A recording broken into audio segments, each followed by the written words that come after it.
जबरदस्त टेस्टी असा बदाम मिल्कशेक बनवायचा आहे तर मग बनवा ह्या पद्धतीने.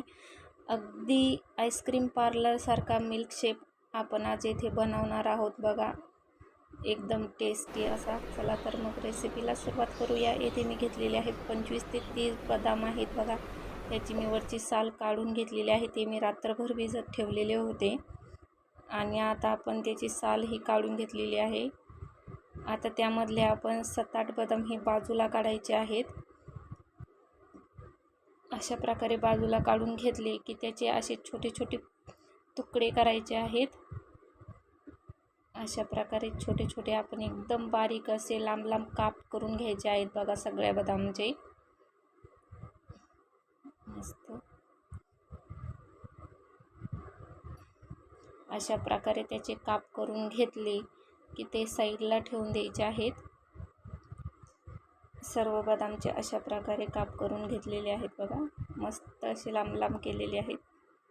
आणि आता मी येथे घेतलेला आहे एक मिक्सर जार. त्यामध्ये जे बाकीचे बदाम होते ते त्यामध्ये घालायचे आहेत आणि मस्त असं मिक्सरला थोडंसं पाणी टाकून ते बारीक फिरवून घ्यायचं आहे. एकदम पाणी किंवा दूध येथे वापरू शकता तुम्ही, काहीही, शक्यतो दूधच वापरायचं आहे.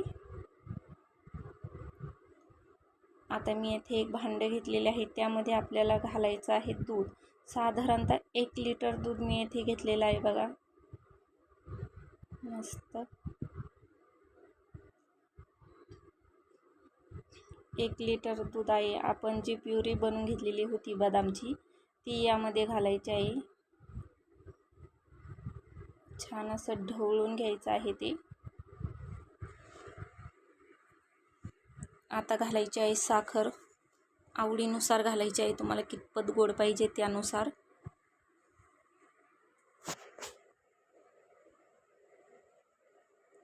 साखरही छान मस्तपैकी ढवळून घ्यायची आहे बघा.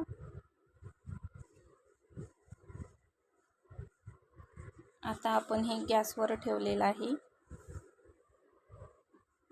गरम होण्यासाठी. छान अशी त्याला उकळ आणून घ्यायची आहे बघा.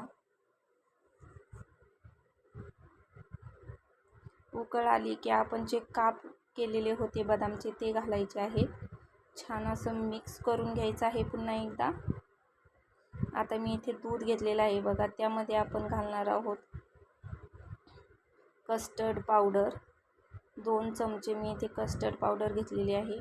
छान असं पूर्ण मिक्स करून घ्यायचं आहे व्यवस्थित.